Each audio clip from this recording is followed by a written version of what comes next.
নাই রে মালিক। আল্লাহ ওই সন্তানের যোগ্য বাণী জমিনের মধ্যে পড়া লাগে, আপনি আল্লাহ তার দোয়াকে কবুল করে নেন গো আল্লাহ।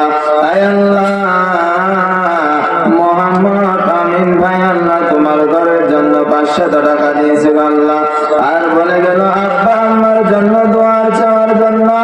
আয় আল্লাহ কবুল করে নেন, মঞ্জুর করে নেন।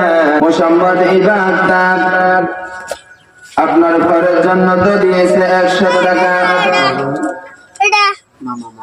আয় আল্লাহ ভাগ্নি মামার জন্য দোয়া চাইছে আল্লাহ। আয় আল্লাহ